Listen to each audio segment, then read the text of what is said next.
Imagine there's no heaven.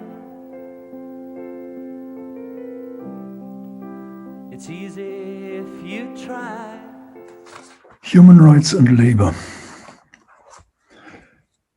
A topic, actually multiple topic, with different aspects and definitely enough, not just for a short presentation, but for several hours of reflection. I want to concentrate on some methodological questions around law and labor. You may head it by saying about law, economy, and society.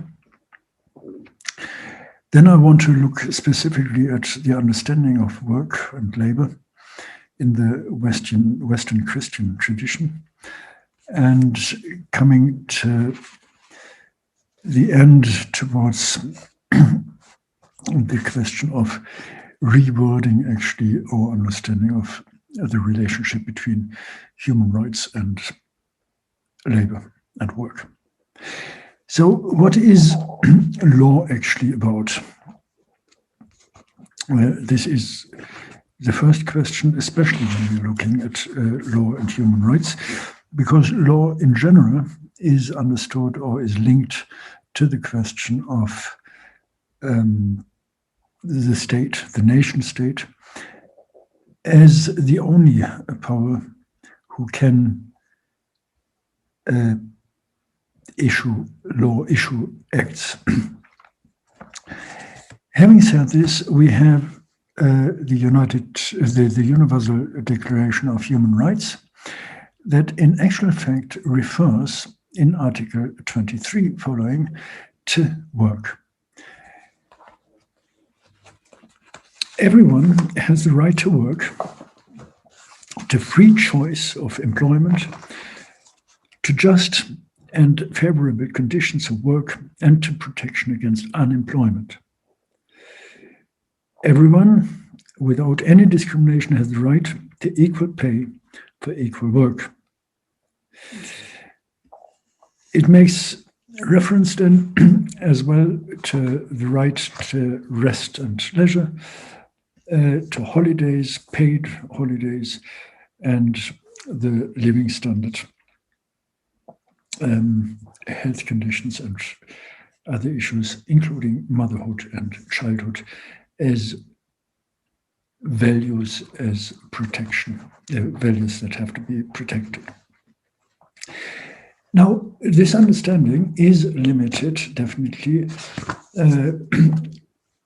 when we look at the origin of the Universal Declaration, it's clear it is limited to the breadwinning role of employment, of work as breadwinning process, and it is limited to dependent employment.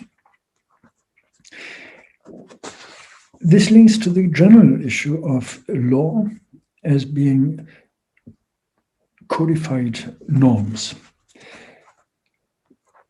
What does it mean in actual fact when we are dealing with human rights on the international or global level? Leon Cahen says something like, on social rights now, that it is not the immediate guarantee of certain rights, but it is the orientation of other rules, their interpretation, guiding their interpretation, and the justification of rules, of norms, of behavior, and institutions. So in this way, general social rights are not about immediate provisions or institutions or whatsoever, but are providing a framework. This is important as well. We can use this as well when it comes to human rights. They barely have an immediate effect on something that can be claimed by individuals. This is my right. There are orientation, there are justification for others, for follow-up, and not more, especially when we are talking about universal laws universal rights, there's always the difficulty that if we are dealing with norms, we have to take a comparative perspective because norms are historically embedded in certain societal conditions. They are part of a specific development depending on different things from government, from ruling, from economic formations and so and so forth. Now, the juridification, meaning defining something by law, is problematic in one way, that we are first and foremost dealing with power. The pouvoir, the being able to, and as a matter of power, and the question of control, controlling others, controlling oneself, and controlling others. Juridification means that we are caught in this power struggle of the necessity of catching some complex social relationships, nationally and then later internationally, globally, in very tight legal forms. So it is a limitation of the complexity, a reduction of the complexity of the actual social relations. The reduction of behavior, of values, putting them into single acts. And this is happening only by the means of law, actually. It's an autopoietic system moving towards a binarization. This is the code about it's right or wrong, it's legal or not legal. And this binarization means at the same time it is a kind of destruction of justice. Originally concerned with the idea of justice, it is narrowing it down, it is individualizing cases, because we cannot grasp the entire complexity in a single norm. So we are getting more norms, we are getting norms on exceptions, and so on and so forth. And in a way, this means not the self-destruction of law, of legality, but the self-destruction of the understanding of justice. The determination of values and norms, we have to keep this in mind for later, is not an easy thing. Values are subjective, they are social in terms of shared by different people, and as such, they are part of something that we cannot actually do. We cannot really code them. In this way, any codification and juridification is an abstract, external thing towards the social complexity. Katharina Pista looks at this in terms of the code of capital. And she states that to answer these questions, I suggest, lies in capital's legal code. As I said, looking at legal, at capital. Fundamentally, capital is made from two ingredients, an asset and the legal code. I use the term asset broadly to denote any object, claim, skill, or idea, regardless of its form. In their unadulterated appearance, these simple assets are just that, a piece of dirt, a building, a promise to receive payment at a future date, an idea for a new drug, or string of digital code. With the right legal coding, any of these assets can be turned into capital and thereby increase the propensity to create wealth for its holder. The process of codification follows certain rules, namely priority, durability, universality, and convertibility. So far, Katharina Pfister in the Code of Capital.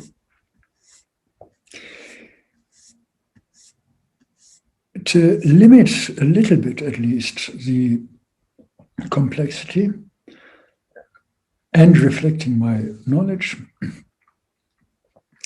I reduce the following on the Western Christian perspective, on the perspective of the area of the space that is by and large today the European Union, the institutionalized Europe.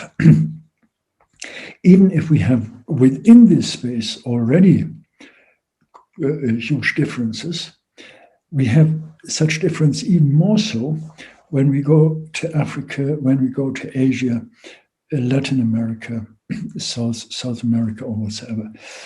There we have not just common law, but we have different, and the Brahman law actually, as we have in Ireland, but we have a different understanding of the norms and their regulation. We have the Ubuntu in Africa.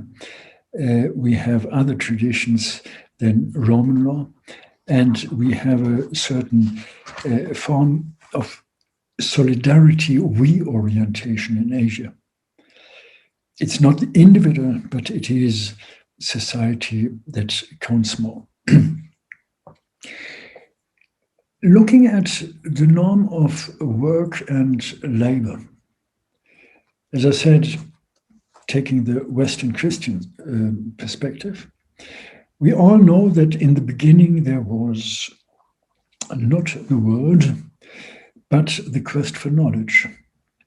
And this knowledge was a question of power, of being able to control life, control situations, of self-government directed against him, the Lord God, who would claim the right, or claimed the right to be the only one having this knowledge.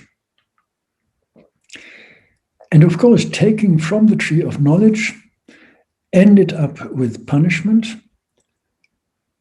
And it had been the dethroning, punishing the dethroning, and it had been, in terms of substance, obliging the women to go into labor, to give birth, and to work, to make a living, as we say today, for the men. Hard work. And if you read the Bible, it is not a joyful activity. We come with this to the 7 deadly sins that had been later widening, in a way, the interpretation of what is punished: pride, lust, envy, anger, gluttony, greed, and sloth. In 1984, Pope John Paul II defined this in a generalized term as a matter of the church understanding. With the whole tradition of the church, we call mortal sin the act by which man freely and consciously rejects God, his law, the covenant of love that God offers, preferring to turn in on himself or to some created and finite reality, something contrary to the divine will, conversio ad creaturam. This can occur in a direct and formal way in the sins of idolatry, apostasy, and atheism, or in an equivalent way as in every act of disobedience to God's commandments in a grave matter. Man perceives that this disobedience to God destroys the bond that unites him with his life principle. It's a mortal sin that is an act which gravely offends God and ends in turning against man himself with a dark and powerful force of destruction. So far, Mr. John Paul II, Pope John Paul II, with a clear understanding of it is a matter of power, a power struggle. We know this already from ancient history as well, the saga around Sisyphus, who questioned power as well and had been punished by work, by meaningless, senseless work, rolling up the stone up the hill and knowing that it would fall down. This was the idea of eternal punishment for questioning the power of God, or the gods then. This means that in the following, we always find a way that humans actually tried not to work, but to externalize work in one way or another, to pass it on socially, spatially, in which way ever. Slaves, for instance, had not been accepted as human beings in the full sense, and they had to do the work, whereas the citizens did not do what had been understood as work. We find it in the externalization of work into so-called underdeveloped countries, the global south, into areas with low wages. They had to do the work, and we had been profiting from it. If we worked, we still did the better work, the more creative work. Then, of course, socially within societies as well, within the so-called developed societies of the global north, you find as well the social distance of they do the work, we do the better work, or we don't do anything. If you look at the feudal societies, they didn't work. Possibly they organized work. Then we have today the discussion on supply chain blind spots. We have supply chains suggesting that everybody benefits from the work she does, being part of an entire chain that finally supplies the good. If we look at it in detail, we find many supply chain blind spots, namely those who do the cleaning of the productive sites. They don't produce, although their work is indispensable. Of course, the housework, wherever we go, is another thing. And we have another phenomenon, Bernard Singh mentioned, the super exploitation, where people in the periphery exploit themselves by adapting the rules of the rulers, of the center, of the powers coming from the center, but creating an additional periphery, those who are beneath them. An example would be the fashion industry, where local people get known how to use this as instrument to rule their own brothers and sisters. Another way of the negativity of work is the talk of work-life balance. Work is the negative part, and life is what we actually like to do.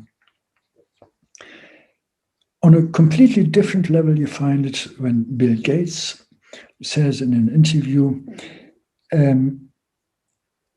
I did my productive labor when I was inventing the Microsoft system and producing this.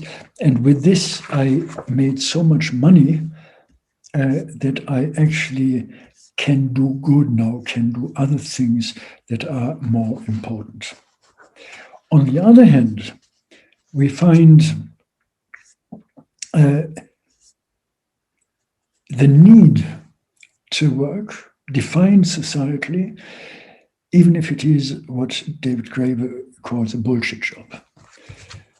A bullshit job is a form of paid employment that is so completely pointless, unnecessary, or pernicious that even the employee cannot justify its existence, even though, as a part of the condition of employment, the employee feels obliged to pretend that this is not the case.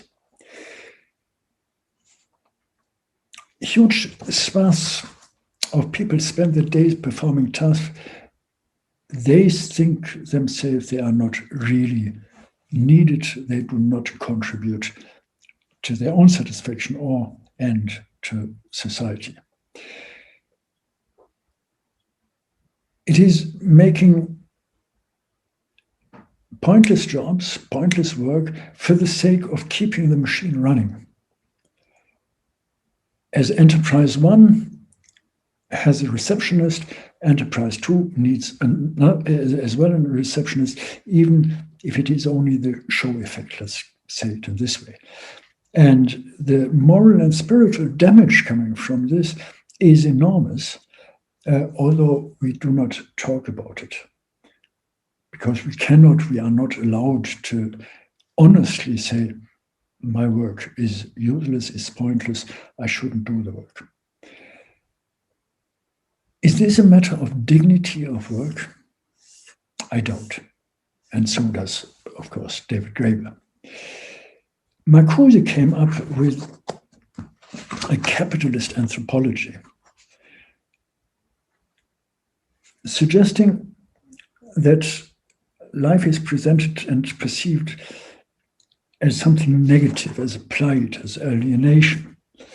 This is the normality of our societies. And he says there's a better life for which we have to suffer here, the remuneration of labor coming after having a fulfilled, meaning productive life here, meaning after death. And still we define real life as matter of the joyful life, as matter of our existence outside of work. So we have to be careful when we talk in general terms about and claim the right to work. Isn't it more to ask for the right to satisfying, to meaningful work? Isn't it more a question of having the right to laziness when our work is not needed? Laziness not meant to be just sitting there and waiting that the day is over, but for own creative activities. As I said in the beginning, there's always and had always been the difficulty of valuation. In capitalist societies, in the capitalist economy, it's clear we get a certain wage. The wage is calculated in a specific way. I don't want to engage in value theory, but we have apparently a label on it. This is worth so much money. And we have this as well when we look at these super rich people. They are worth the worth of Bill Gates and Mark Zuckerberg and whoever. The question is, they may be doing good, being active in the philanthropic field, although without any democratic legitimation. But what is valuable? What is about making music, not for money, but bringing the family together, bringing friends together, being part of a social field and social reality? It's always a question when we talk about meaningful work, meaningful for whom or what? Is it just maintaining the system, or is it something that contributes to social cohesion, to social inclusion? Is it part of the participatory process? In this way, we would not have this covered in the Universal Declaration of Human Rights, but this would be something else. So we need to rethink this there, and we have to look at ways where we overcome basically the separation of work and life, and where we also at least think in a new way about the division of work, which is in Euro terms today the separation of work. Marx, in the German ideology, states, although some people say he didn't write it, but Friedrich Engels had been mocking and writing this as a remark on one of the pages, saying, for as soon as distribution of labor comes into being, each man has a particular exclusive sphere of activity, which is forced upon him and from which he cannot escape. He's a hunter, he's a fisherman, a shepherd, or a critical critic, and must remain so if he does not wish to lose his means of livelihood. While in communist society, where nobody has one exclusive sphere of activity, but each can become accomplished in any branch he wishes, society regulates the general production and thus makes it possible for me to do one thing today and another tomorrow, to hunt in the morning, to fish in the afternoon, to rear cattle in the evening, criticize after dinner, just as I have in mind, without ever becoming hunter, fisherman, shepherd, or critic. This is a kind of guideline for the new valuation. It is something that satisfies me, but it is as well something that is permanently negotiated in a societal process with others in the interaction. I think there are especially three important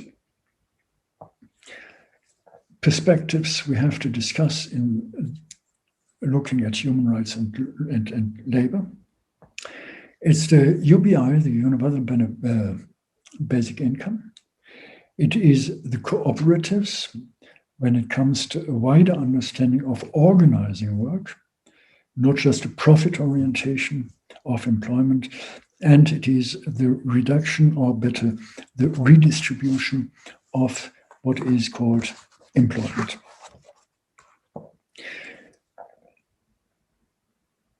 Important is to keep in mind, especially when we look at the